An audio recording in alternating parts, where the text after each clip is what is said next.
Hello again, everyone. My name is still Theta. This is episode 4 of the Not Quite Daily Show, talking about episode 4 of Made in Abyss. Today's episode breaks neatly into 5 scenes. Really, there's one very long scene, the one with Habbo, and everything else is just long enough to deserve its own treatment, but this 4th scene is the longest and most important. Our ending credits show up again, so as promised before, we will talk about those today, and then we will get into our normal breakdown of goals, conflicts, characterizations, world building, theme, and then we'll do a little bit of speculation, talk about what we're watching for in the future. Alright, so before we begin this episode, I have a couple of sort of housekeeping things to talk about. The first is that starting with the next episode, I'm going to change formats just a little bit. We've been doing so far what I kind of refer to as a long look at these episodes, where I actually go through every single scene individually, and then go through these 5 elements whenever they show up. But what I want to do for the next 5 or 6 episodes is do a short look, which is going to be very similar, but instead of going scene by scene, we'll treat the entire episode as one long scene, and go through these individually.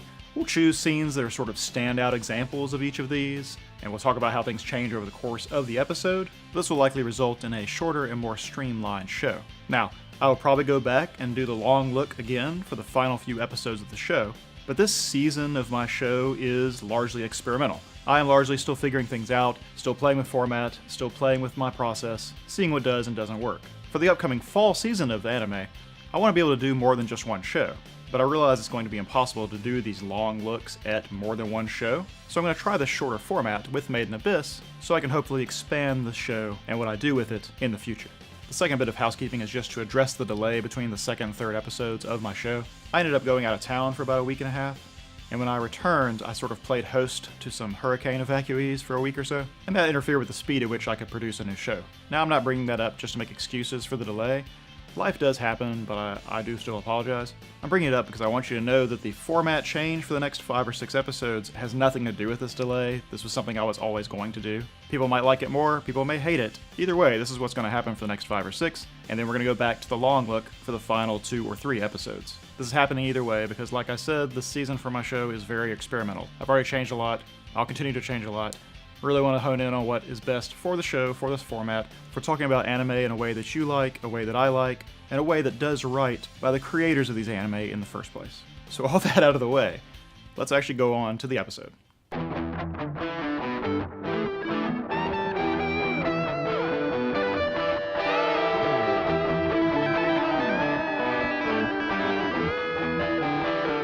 This episode actually begins with a recap of the very last scene from the previous episode, where Reg and Rico are descending actually into the abyss. But it's not an exact replay of the actual scene, because the narration over it is different. Now I am going to talk about that difference and what it may mean when we actually get to theme all the way at the end of this episode, so just remember we're coming back to it. The actual first scene of this episode is Reg and Rico waking up after their first time sleeping in the abyss. Now, I'm not gonna lie, with this sort of extended out hand thing and the music they play over it, I had a moment where I thought something kind of terrible had happened.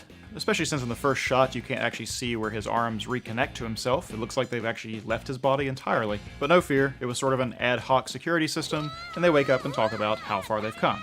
So to speak about goal progression in this scene, we obviously still have the very, very big goal, sort of the main goal of the series, of Reg and Rico, or at least Rico, getting all the way to the bottom of the abyss, and or finding her mother, whichever happens first. They have a depth gauge which shows they've already come 820 meters down, and we know from previous discussions that this means Rico has already surpassed what was originally her sort of intermediary goal of getting to the 400 meter group. What this tells us is that the addition of Reg to Team Rico is that her goal is not nearly as implausible. He can obviously descend pretty quickly, and apparently in the dark, the goal of the very bottom of the abyss, while still very distant goal, doesn't seem quite so unattainable now. No real change in conflicts for this scene. Characterization-wise, we see a little bit of Reg's ingenuity with the whole tripwire arms thing. He does seem like kind of a natural problem solver, and he also observes the force field over the whole abyss and the effect it's having on the sunlight. I'll talk more about that in a second. I just want to point out that he made that connection immediately. Rico, of course, is jubilant over the progress they've made so far, and her optimism and excitement blocks out this whole talk about the force field and the sunlight, and also lets her ignore the fact that she's very hungry, until her body insists that she pay attention. Despite the brevity of the scene, this helps remind us that Rico can get tunnel vision, that her excitement can block out everything else. World building wise for this scene, like I mentioned, Reg can obviously descend very fast. We have the very first mention of a force field, which is the kind of thing I feel like we should have known by now. We don't learn much else about it. Usually force fields, keep things out or otherwise act as deterrents or camouflage. The only thing we get is Reg's deduction that it's amplifying the sunlight as they get lower, so it's actually brighter where they are, 800 meters down, than it was on the surface. Now, why would that matter? Or maybe a better question is, why would you do that? Well, now I've made the analogy to the ocean several times as far as the ocean and the abyss. And in the ocean, there's this top zone called the epipelagic zone, which is basically where most of the sunlight penetrates through. It's only about 200 meters deep out of the entire multi-thousand meter depth of the ocean, so a tiny percent overall. But beyond this zone, sunlight fades very rapidly and eventually is gone entirely. Now, sunlight is needed by algae and other sort of microscopic things that use photosynthesis, and that means they only exist in this zone. And the things that eat them only exist in this zone, and the things that eat them, and the things that eat them, and so on. So despite the huge volume of the ocean, most of life is still right there in the top because that's how far down sunlight actually goes. The abyss, it seems, presents the same kind of problem. So whoever created this force field, and I am guessing it's the same civilization that's behind all the relics and everything else we've run into, had a good reason to need sunlight to penetrate deep, deep into the abyss. Now, the fact that our second layer is an inverted-looking forest of some kind suggests that keeping those plants alive at the very least might be a good reason to do it, but it seems to suggest, to me at least, that maybe that forest is not natural. That maybe in the absence of a sunlight-increasing force field, there wouldn't be enough light down there for it to grow, which may mean that the forest and things below and maybe the whole abyss did not naturally occur, but was created on purpose. Now, to what purpose? Well, we don't know yet, but this is another example of the great, great world building the series has been capable of this entire time. Lastly in world building is the rock arc, as Rico calls it, which denotes the sort of the 600 meter line. So they are now looking at the underside of it, and there are markings and so forth on the bottom. These may have no meaning, have no significance. It's just one tiny little detail that reminds us that there is some kind of precursor civilization here. Finally, theme-wise, I'm not so sure about this yet, but I want to go ahead and bring it up. We may have a new theme or thematic element involving barriers. And what I'm thinking here is that we have this mention of a force field, and then we have the obvious divisor between the first and second layers, which if they can get past, means they'll have escaped from pursuit, but also will be cut off from rescue. And this makes me start to consider that there have actually been other barriers in the show to this point. Barriers between what is known and unknown, between the past and the present, between what is truth and what is rumor. Not enough to say anything yet. I just want to go ahead and point out that we're going to start looking for this to see if it's a pattern throughout the rest of the show. So our next scene is about attending Noriko's hunger pains. It has the two of them catching and making breakfast, discussing and then losing the star compass, and then discussing the strange envelope in Reg's pack that we mentioned in last episode would definitely be something that came up soon. As far as how the scene impacts our goals, losing that star compass may end up setting them back at some point. We don't yet know what it does other than it seems to point down, but I really suspect it's pointing at something that is deep in the abyss, and they're just so far away right now it seems to only be pointing to the bottom of the abyss. But if they get closer to whatever it is it actually is pointing to, it might suddenly become more useful. Just my theory. Now, while losing the star compass may set them back, Liza's notes may set them forward. We got to see a little bit of what her notes contain earlier when Reg was sort of ruminating over what he'd read. A lot of it just seemed like interesting details to share with us. Only the bit about the silhouette, the thing that kind of looks like Reg, and may actually be Reg, seem to have any plot importance to them. But there might be more to the notes that we simply don't know about yet. So this may be a step backwards in our goals, and then another step forward in our goals. We'll see. I do think it's worth pointing out before we move on from goals that Rico doesn't make recovering the star compass a new goal. She seems to have let it go, despite how important it seemed to be to her to this point. The takeaway, though, is that diverging from her main goal to pursue it is not something she's willing to do. Conflict-wise in this scene, we lost the freaking star compass. Now, because I've seen a story or two in my time, I know we're going to run into this thing again. It wouldn't be all over the opening and in the ending, and have gotten as much screen time as it has if this was the end of it. That's just the way stories work. And that's also the reason I'm counting it as a new conflict, because I suspect that while Rico is not making it a new goal to hunt it down, if they run into it again, and, for example, someone else has it, it might then become a goal. It might then become a distraction, or a point of leverage over them, or something else that trips them up on their way. I mean, that's just my gut feeling. I think somebody else that's down here is going to find it, and they're going to run into them, and that's going to cause momentary conflict, major conflict, we'll just see. But it won't be just nothing. Our other conflict is, Leader is still coming for them. assuming that note is from Leader. I'm not 100% sure on this, but we're going to go with it. But he knew that they were leaving, for some reason doesn't stop them and simply wants to chase them down, and presumably he wouldn't pursue them beyond the second level. Now if all that is true, this becomes another in-episode conflict, just like Nato's sort of emotional outburst from the last episode. He and Rico boiled to a point, had a fight, they got resolved by the end of the episode, and this may be the same kind of thing. Because this episode ends with them getting to the second layer, this conflict only lasts for this episode, assuming all that is true. It just adds a little bit of haste, a little bit of conflict to what has otherwise been a kind of leisurely morning.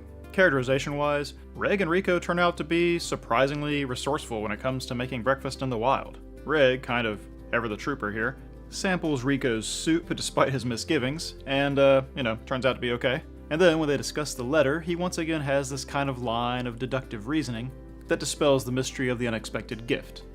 Or so we think. Lastly for Reg, and this is really important, the bit with the star compass and him trying to grab it and missing shows us that he's not infallible. It shows us that Reg's obvious superhuman capabilities are not going to be the end-all here. Reg can fail. He is absolutely an advantage to Rico, but he's not going to be the answer all the time.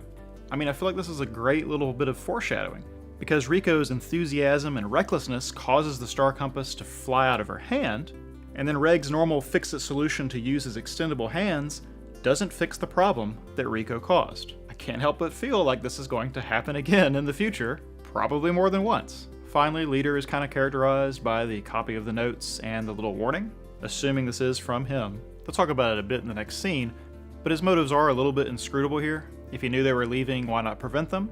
If they're going with his blessing, why come after them? But if he doesn't want them to get away, why give them the aid of the notes? World building wise, we just have the little bit with the star compass where Reg is looking it over and analyzing it and coming to his own conclusions. He points out that it's not weighted or magnetic, and he says, "I get the feeling there's some incomprehensible principle at work." Now I feel like I can guarantee that will end up being true.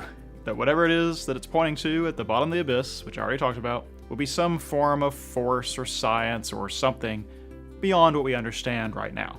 Finally, in theme, we have this little bit from Rico where she repeats something Leader has taught her in the past. All that which is taken from the abyss will someday be returned to it, whether it be an object or a life. And then she says, the abyss is greedy like that. I've written from abyss to abyss because this reminds me very much of the saying from dust to dust. That saying itself has many layers of meaning, but it can be taken at face value simply to say that the stuff we come from is the stuff to which we return. But the other layers of meaning, and what she says as well, kind of suggests that the abyss may be a source of life, or maybe a source of truth, or maybe a source of knowledge, a source of energy, but that all those gifts have a price, or maybe at the very least a shelf life. Or it might simply be an action-reaction kind of thing, but the abyss is a zero-sum game, and for everything gained, something is lost.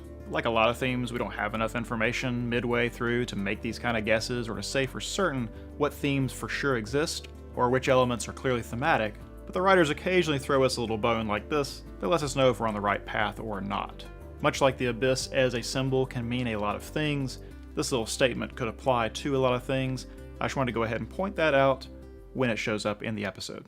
Our next scene involves Rico and Reg being chased lower into the abyss, first by the prospect of Leader coming for them, and second by this silk fang, horrifying spider thing. And during all this, they discuss what Leader's little letter might actually be about. As far as our goals go, if this really is a test from Leader, which I'm not sure it is, but if it is, then their success makes all the other goals seem a little more feasible. Unlike them, Leader is not a naive babe in the woods about things, and if he is conditionally giving his blessing to their journey, then maybe it's not so far-fetched. For conflicts, we have this very brief moment where Reg seems to start to have a flashback or have some sort of buried memory force its way to the surface. They've been hoping earlier that his cave raid, that the first time he went into the abyss, might actually jog his memory, and it may be that they were on the money, just needed to go deeper. I am, however, counting this as a conflict because we have no idea what Reg's memories hold, what the nature of those memories are, or even if his own personality may be different if he remembers everything.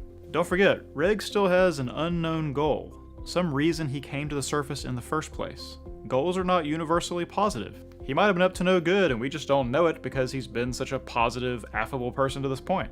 Anyway, we also get to see that Rico's physical limits are already being tested. She is noticeably exhausted to Reg's eyes, and then she actually collapses at the end of the scene. the difference in the two of them as far as capabilities go is likely going to cause issues. So talking about characterizations here, the thing with Leader, I don't know why I'm skeptical of this.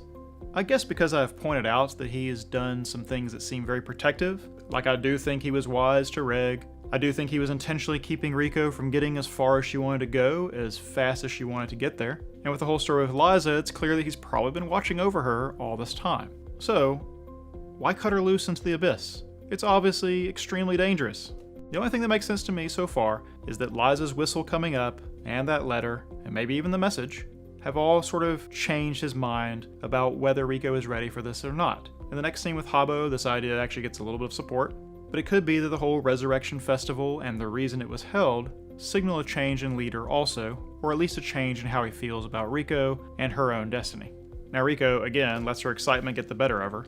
She physically collapses from exhaustion, but kind of either plays it off, or actually doesn't even realize that that's what's happened to her. If you've ever been around kids, they will absolutely play themselves into an exhaustion without realizing what they've done. And this is great because it helps remind us that Rico is still just a kid. She's 12 years old. I know watching enough anime will start to give you unrealistic expectations of what children are actually capable of, because teenagers are practically always the ones saving the world.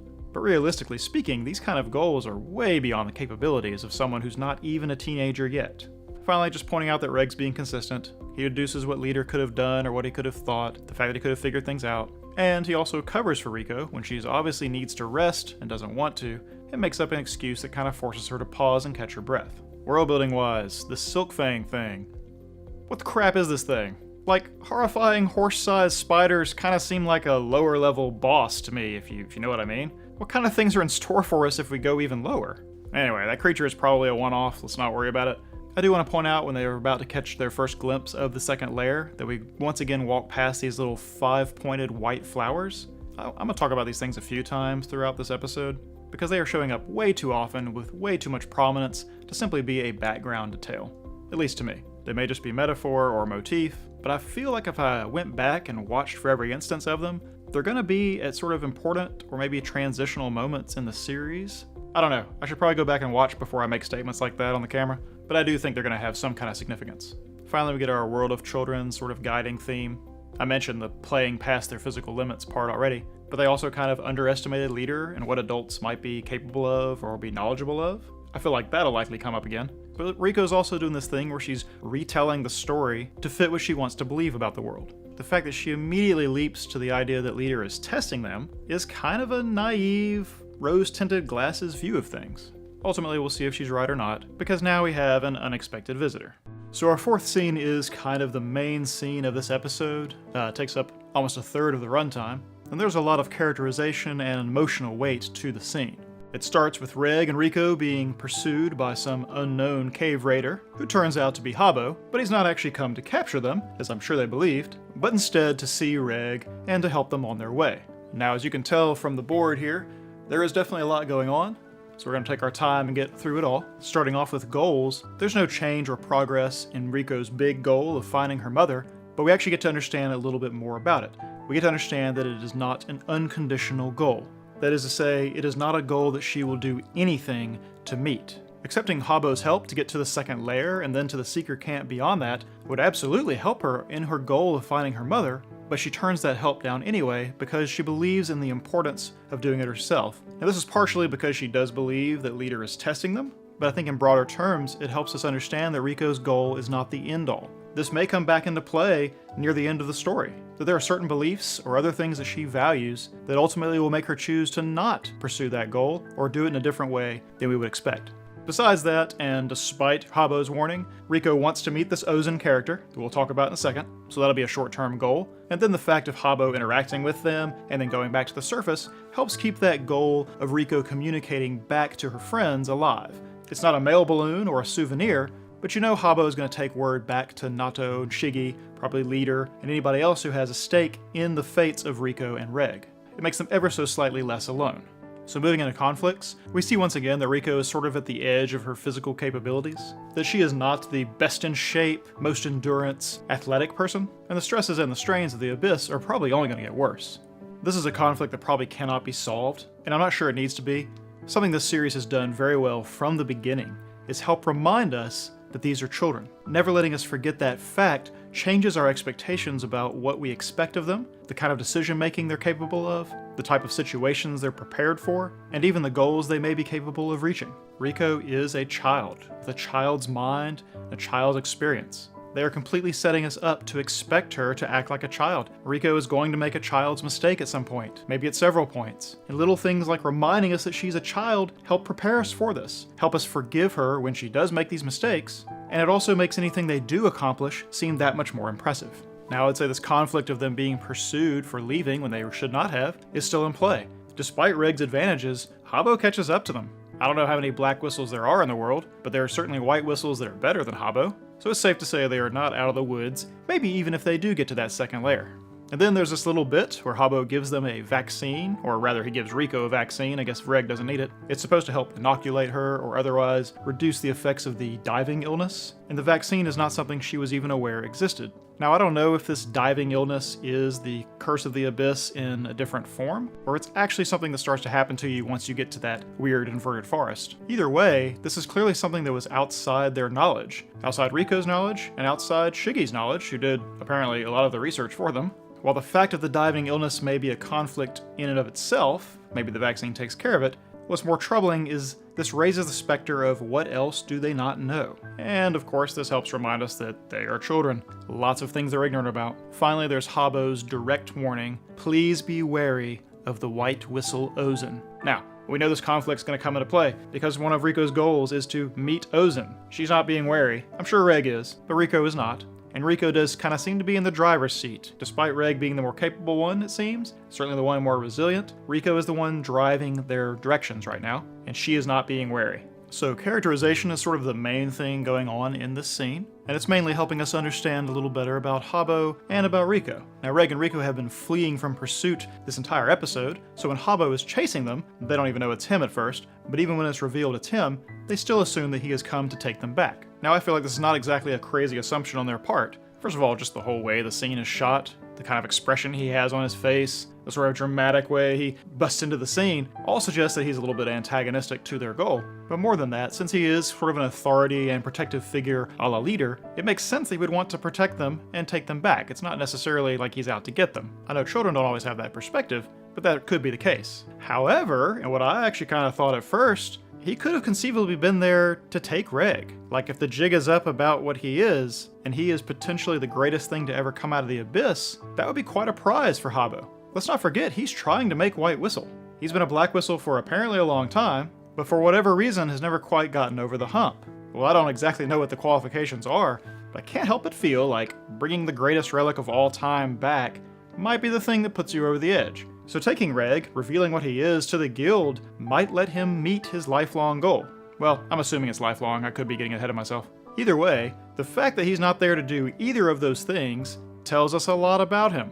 Now, what he gives as his reason is not what Reg and Riko thought, and not what I thought, but a desire to pay his respects to a supreme treasure of the Netherworld, that is, Reg.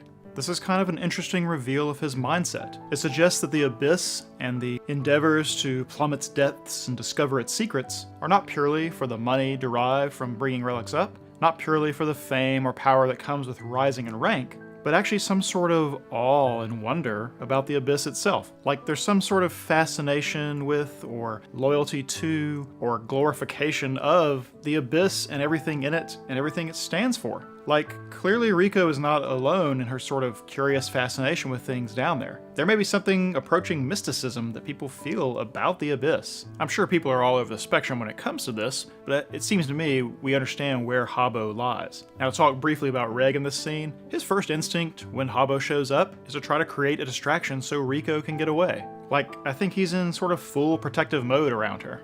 This is sort of reinforced at the sort of emotional goodbye at the end of the scene. And Reg sort of accepts this with a certain stoicness. He absolutely has no problem with this, no objection to it. He is comfortable with the role of protector. Of course, undermining this whole thing is the ease with which Habbo catches him, lifts him up and makes him powerless, and sort of invades his privacy. Reg, it seems, is still capable of very human emotions, including embarrassment. So now to talk about Riko for a second. I mentioned already when we talked about goals, the fact that she won't accept Habbo's help to get to the Seeker camp says she has other priorities that may take precedence over finding her mother at any cost. I personally think this scene is the biggest character moment for Rico we've had in the show since the Resurrection Festival. This scene and the offer and refusal of help us understand, and maybe even her, exactly how her priorities align. She is not going to be an ends justify the means kind of person. The means matter to her. Now, while I think part of this is she believes their sort of leader is testing his theory, and she obviously sort of respects and admires leader, I think what also is going on here is this idea that maybe she feels she needs to prove that she's worthy of the abyss.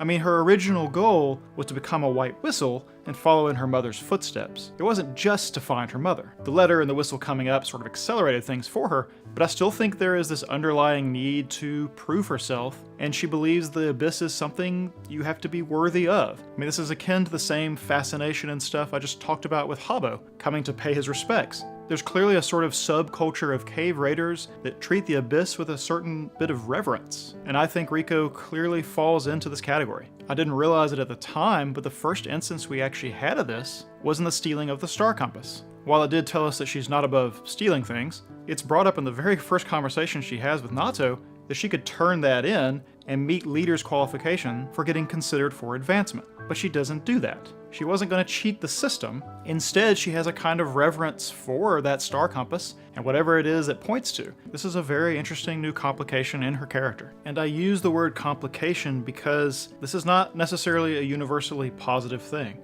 This reverence or this need to prove herself may cause her to do some very unpragmatic things. It may make her make some rash decisions or put the both of them in danger. But when and if that time comes, at least you and I in the audience will understand a little bit why she's making the decision she makes. Finally, to talk about Habbo once more, the end of this scene is this lovely little emotional kind of send-off. Rico's kind of ignoring his warning about Ozan and is caught up in her own enthusiasm, and I think he's reminded that she is still kind of just a child, but one that he's letting go and try to find her place in the world. Now, nothing has specifically said this, but I have a real feeling that Habbo is the closest thing to a father figure in Rico's life. We have this brief flashback to where she was a much younger girl and Leader's still a little boy, and there's Habbo putting her up on his shoulders, letting her see into the abyss. So it seems to me he's been watching her grow up all this time, and it's hard to let someone you care about go into the world, especially if you know how capable they are of making mistakes or getting in trouble. And I think Habbo gets a little overwhelmed by this as Rico's rattling on, and simply takes both of them up in his arms and starts speaking words of reassurance, but I'm pretty sure he's talking to himself. As they walk off, he even says he knew this day would come, that the call of the abyss was always going to reach Rico. It may even be this is why he doesn't protect them, taking them back and keeping them safe from harm, that he kind of believes this is her destiny, and also has this sort of mystical reverence for the abyss, that he's letting them go maybe against what would normally be his better judgment.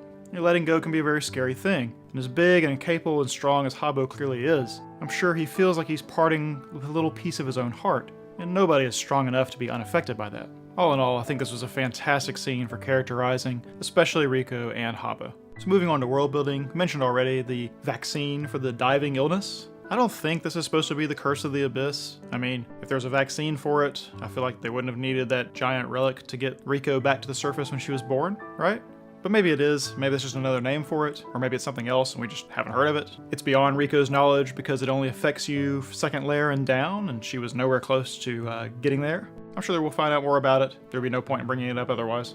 I think the most interesting little bit of world building is about the guardian of the Seeker camp, the unmovable sovereign, Ozan the immovable. Unmovable, immovable. Inflammable means flammable? What a country. I don't know if those are titles or nicknames or what's going on there, but I think it's pretty interesting to find out that there's a white whistle pretty nearby, it seems. That this person was involved in getting Rico back to the surface 12 years ago, and that she was the person who had Liza's letter and whistle. And on top of all of that, she's someone to be wary of.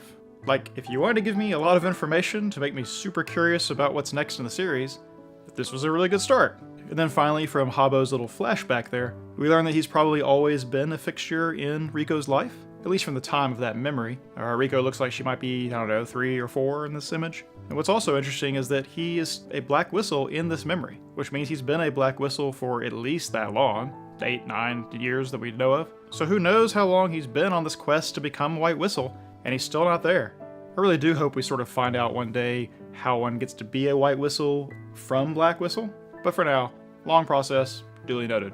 To finally come to theme, I mentioned already this whole thing about becoming or being worthy of the abyss. We don't yet know what the abyss as a symbol means. It probably means a lot of things. But if we suppose it means something kind of broad, like it's a symbol for truth or life itself, then becoming worthy of it or earning your way into it or succeeding in it all take on kind of some secondary meanings. Habbo and Rico's attitude toward it just kind of helps fill in the gaps for us a little bit. Doesn't complete the picture because it's going to take most of the series to really figure out what sort of thematic elements are always present. But this is worth taking note of, I believe. And then also, as Rico and Reg are walking away, Habbo's thinking to himself, he says, "After all, we're all just the Netherworld's lost children." This actually plays very nicely with the from abyss to abyss little thing I wrote earlier. One thing I am very curious about, whatever Japanese word they're translating as Netherworld, I really wish I knew what cultural context that word has. Like, in English, Netherworld is usually kind of a stand-in for the realm of the dead, or perhaps a place of mystery or darkness. It's rarely used in any context where it has a positive connotation, though. But it doesn't seem to have the same connotation in this world. At least it doesn't have like a inherently negative or maybe dangerous connotation. Maybe that's the word I want. I think maybe if I knew the cultural context of whatever word they're translating, I might understand better exactly what's going on here thematically. Our fifth and final scene is very brief. Leaving Habbo behind, Rico and Reg descend, and they apparently were pretty close to the second lair because they see it as soon as the clouds clear a little bit. Then they have a brief encounter with a new creature of the abyss and begin the next step of their journey. So to talk about this in brief, goal-wise, we reached the second lair. We only know of like 7 total, right? So that's progress. Maybe. In fact, Reg says it best. It isn't that we've successfully escaped, isn't it rather that we're now being pursued by all kinds of things that exist outside the territory of man? It's like, yeah, we're making progress towards our big goals here, but every step of that progress comes with a price, comes with a new sense of danger, and a widening of the scope of things that can go wrong. No real new conflicts here. Characterization-wise, there's really just a couple things. The first is when the clouds clear, and the two of them can see the top of the second lair, and they have 2 different reactions. Rico immediately feels a sense of accomplishment. She's a little bit jubilant, probably feels relieved they didn't get caught, while Reg is sort of like, is that it? I don't feel that excited. I'm a little bit apprehensive about this. It's a really brief sort of snapshot at how the two of them look at their quest. Reg reinforces this at the end when he's thinking about what it will actually mean to elude pursuit. And once they get to that second lair, yeah, they've escaped their pursuers, but they've also escaped beyond the realm of being rescued. It's kind of like, yay, we got away. Oh, we got away. It'll be interesting to see as we go along if Rico becomes a little more like Reg, or if Reg becomes a little more about Rico, at least as far as their optimism versus misgivings go. World-building wise, just very brief. As they're lowering down, they pass these things Rico calls a wind-riding windmill, these giant kind of backwards propeller-looking things. And evidently they are more than 4,000 years old, so clearly they were old even at the time the abyss was discovered, and apparently the theory is that they were used to capture updrafts. Now I'm going to go ahead and suppose that that will turn out not to be the case, if we come back to them at all, but I think it's a pretty interesting little detail to point out to us. Like, maybe they are windmills, maybe there were convection currents that used to blow upwards and generated electricity or something, but I wouldn't be surprised to find out that wind-riding windmill might turn out to be literal. Like, there might be a point at the end of this whole show where this entire thing just kind of lifts up out of the abyss, all airship style. I don't know, that's what the design of these things suggests to me, like, right out of the gate, but I could be reaching. Finally, the only thing to mention in theme is that another barrier has been crossed. If barriers ends up being a recurring thing, this will be notable. We had a pretty big one at the end of last episode where they actually finally crossed into the abyss by themselves, and this is clearly one more barrier between what they do and don't know, where they can and can't be rescued. I suspect this kind of pattern is going to continue. Overall, in the scene, despite how short it is, I think it's kind of an important thing to the tone of the series. I mean, reaching the second lair should be this, like, giant star around our goal progress, and how exciting it is to be making real progress this fast. But instead, they have this encounter with one of these little creatures. They both kind of snap out of what they're feeling, and decide they need to hurry on because the creature might be calling its friends. This takes what should have been this great success of them going entirely through the first layer in this one episode, and gives it this note of sort of sobering reality. A little bit of dread cast over the series, instead of it being a moment of celebration. I mean, this sort of note of unease that ends on is really intentional. I think they're really helping to brace us for some unfortunate things that are going to go down. So now, as promised, we're going to talk about the ending theme. I've got the translation that Anime Strike is using. It's actually kind of unusual to have the translation for an anime opening or ending during its original simulcast. My understanding is sometimes the rights to that translation have to be negotiated separately because the artists that create them may have a particular translator or want to oversee the translation of it first, and that may sometimes involve a separate round of negotiation for licensing.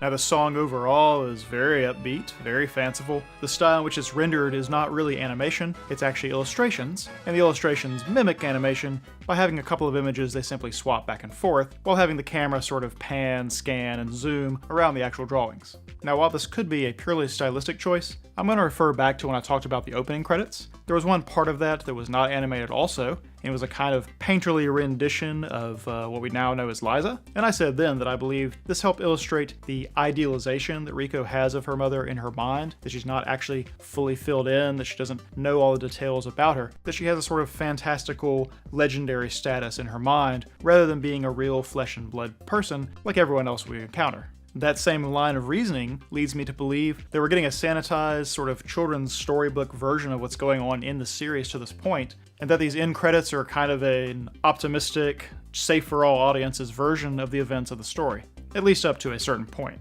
In other words, the tone of the story that the illustrations in these end credits represent is somewhat disconnected from the tone of reality. Now, why might that be? We'll come back to that. Let's go through the actual images of this and talk about them. It starts off with Riko and Reg, sort of at the top layer of the abyss still, almost like Riko's trying to show off the splendor of the abyss to Reg, wanting him to feel the same sense of wonder that she feels. The camera then continues to move down the abyss through all these scenes as we get kind of lower and lower. Shows Riko and Reg digging up what I guess might be the star compass. There's not a lot of detail in it. Obviously, he was not around for that event. It actually happened before the series even began. So this means the images in the ending credits are either not a recap of actual events, or that this is them rediscovering the star compass later. But I think it's the first one. Next we have Reg leading Riko by the hand. She's looking kind of apprehensive and scared, and he's reassuring. Kind of a flip-flop in their attitudes from the end of this past episode. As the camera moves rapidly down, we have two little characters kind of stick their head out into the scene, like they're looking at Riko and Reg coming down the way. Now these are the two characters that show up for less than a second in the opening. One with a white whistle, one with a blue. At this point I'm going to guess that the white whistle person is Ozen, and I'm going to talk about that in speculation here at the end. Moving down we have a moment where the Crimson Splitjaw kind of sticks its head out. Now I don't know if again this represents a retelling of the actual events, or if this is supposed to represent reaching the third layer, which is where the Crimson Splitjaw actually comes from. But the next scene shows Reg and Riko eating what looks like the same dish from the very beginning of this episode. They're even dressed the same, with Reg having his shirt off, just like he just got out of the river. So I think that is actually calling back to that scene, and what we're seeing here is not necessarily told in order. Briefly, there's this prickly, furry looking thing. It does not look very friendly. I'm sure we'll run into that. Followed by them falling down enormous leaves. Then it seems they meet our bunny girl thing, so I'm guessing we're still expecting that to happen. If these end credits are told in any kind of order at all, that's going to come after they meet Ozen, at least, and maybe immediately after they fall down some giant leaves. The bunny girl now seems to become their traveling companion, and they're guiding her along reassuringly, while she seems to be looking a little apprehensive. This suggests to me that maybe she has never been lower than wherever it was they encountered her, and they've talked her into broadening her horizons, for some reason.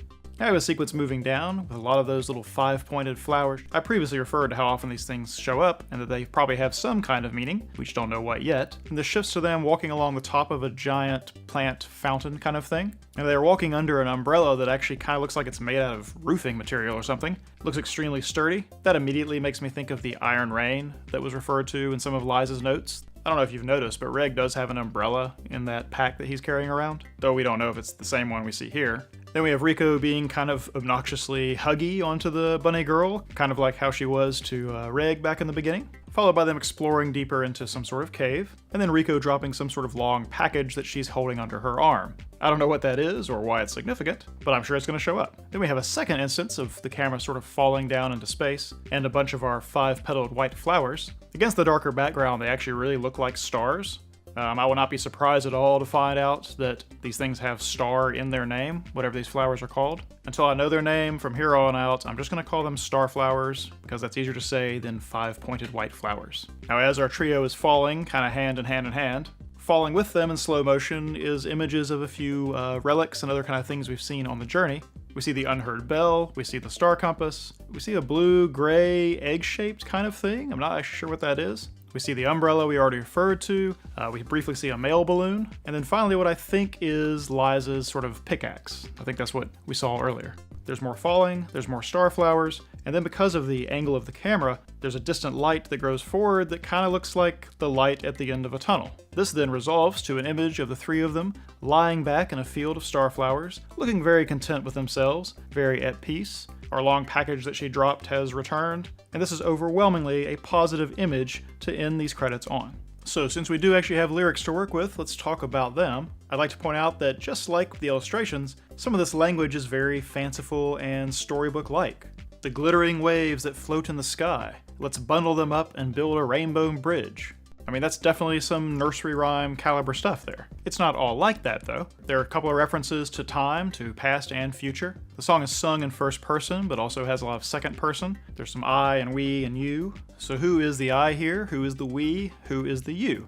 Now, this is being sung by the voice actresses that do Rico and Reg, and I think maybe the bunny girl too, so it's easy to assume that it's them singing it to each other. But in songwriting, like in poetry, like in other forms of fictional expression, you should not assume that the speaker is the one doing the speaking or the writing. To further expound on that, a lot of this seems like it could be about them embarking on their journey and the sort of wide-eyed optimism they have about it, as well as a determination to stick together and to make it to the end. But this could also be a song that is sung to Rico from Liza, like a parent reading a story to a child. After all, there are two different references to the past, something Reg and Rico do not share. A statement like "I am always beside you" sounds like the kind of thing you tell to someone when you're not with them. You're with them in spirit, or you're watching over them from afar. Now, I'm not saying that that is how this should be interpreted, but I do want to suggest the idea that this isn't necessarily about Reg and Rico and their journey and the things they feel towards each other. It could have a wider meaning than that. Finally, I want to point out that it looks like our ever-present star flowers are referred to in the actual song. Not only that, it's both the end line and end image. Now, the ending of stories in general, but especially poetry and songs, kind of have extra emphasis. It's kind of like everything before it builds up to give that its impact. So even if we didn't have any clue at all that these flowers may mean more than they seem on the surface, or have some extra symbolic value, these end credits are really drawing a really big circle around that idea. Ultimately, though, these lyrics are translations. It's not native Japanese. Japanese is full of context-specific references, double meanings, things that we can't necessarily duplicate exactly in English. So your mileage may vary. So then, let's take our bird's eye view at our goals and conflicts and all that. Goal-wise, I believe there are two big sort of steps here. One is getting to the second layer, that's obvious progress. I said before that the map of the abyss gives us lots of sort of intermediate goalposts to work on. This lets us know that the story has progress. So we cross one layer kind of off the list. This comes with all kinds of consequences, but we've talked about that. The other really big one is the change in how we understand Rico's main goal of finding her mother. It looks like she's not going to seize on every single opportunity to advance that cause. We don't yet know what, if anything, would make her abandon that goal completely, but it's no longer outside the realm of possibility. If she does make some large alteration in that goal in the future, at least we've been given a hint that that is possible. Oh, I'm losing my voice.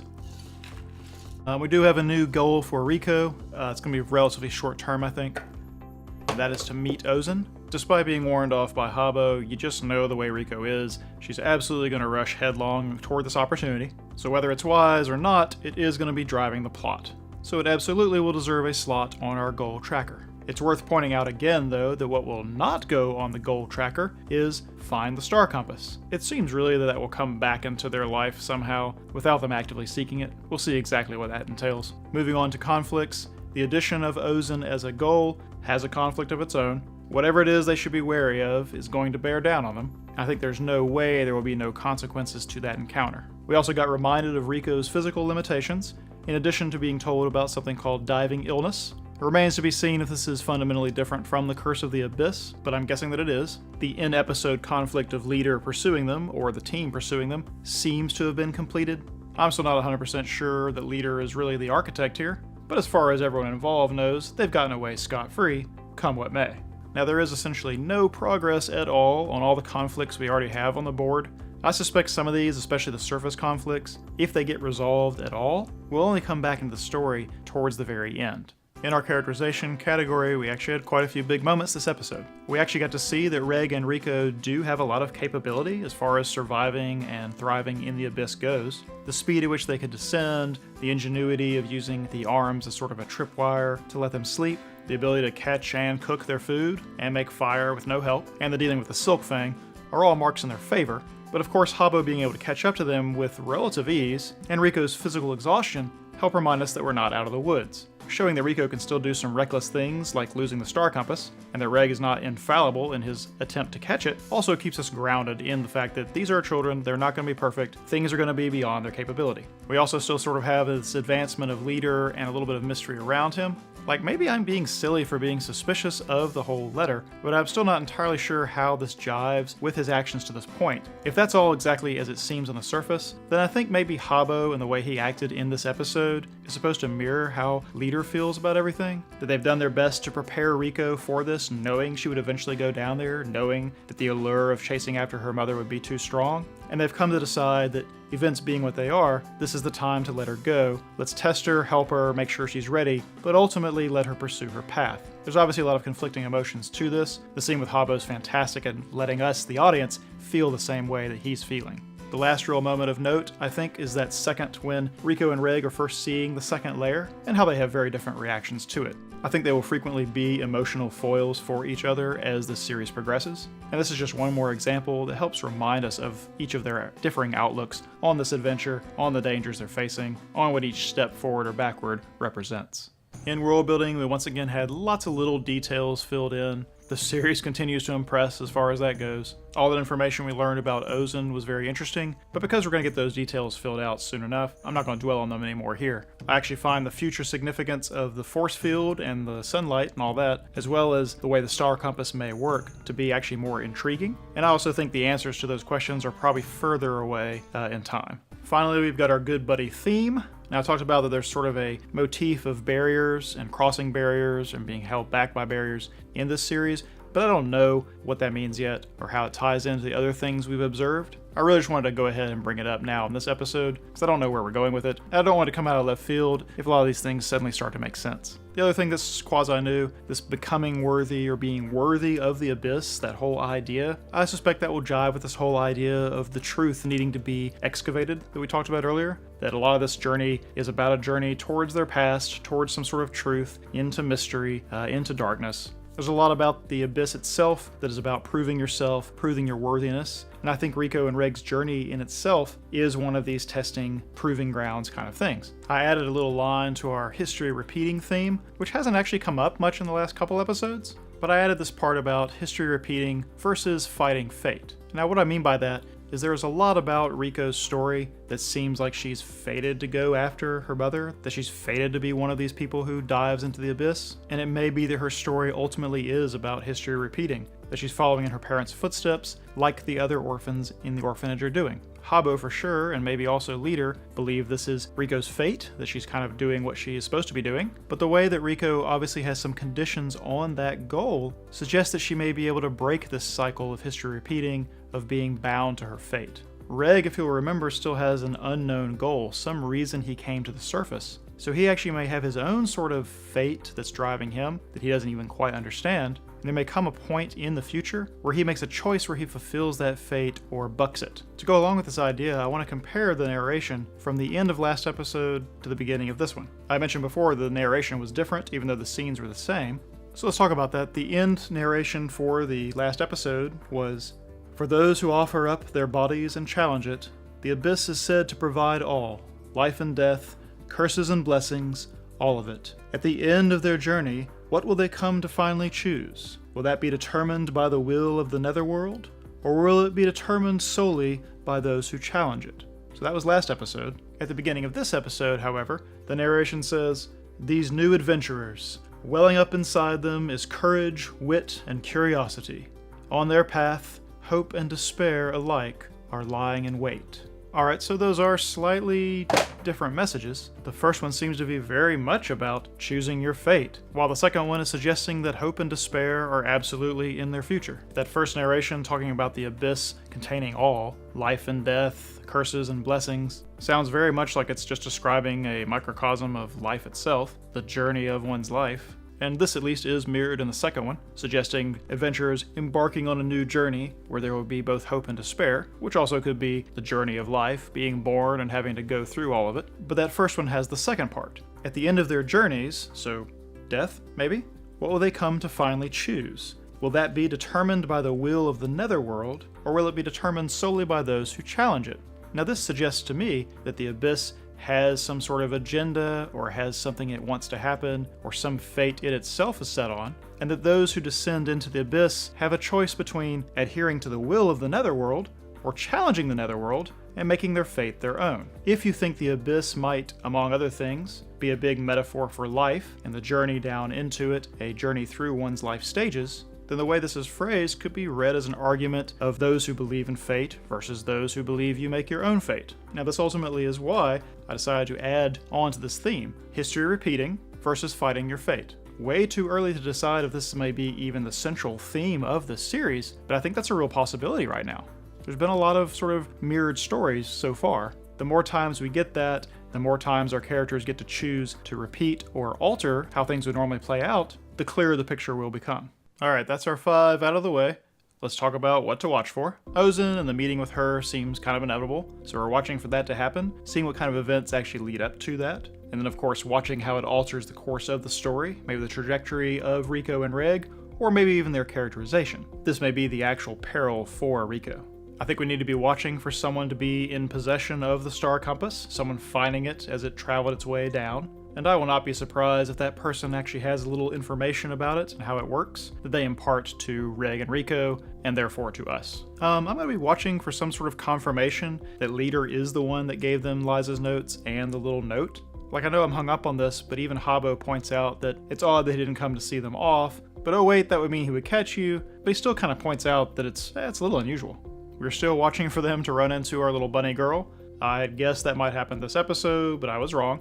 But I was right about a third party being sort of a constant in this. I don't think it'll be Reg and Rico for significant portions, just because it's more interesting when they are interacting in their different ways with some third party. It was Habbo this episode, so even though I was wrong about who it was, I wasn't wrong about the fact that it was going to happen.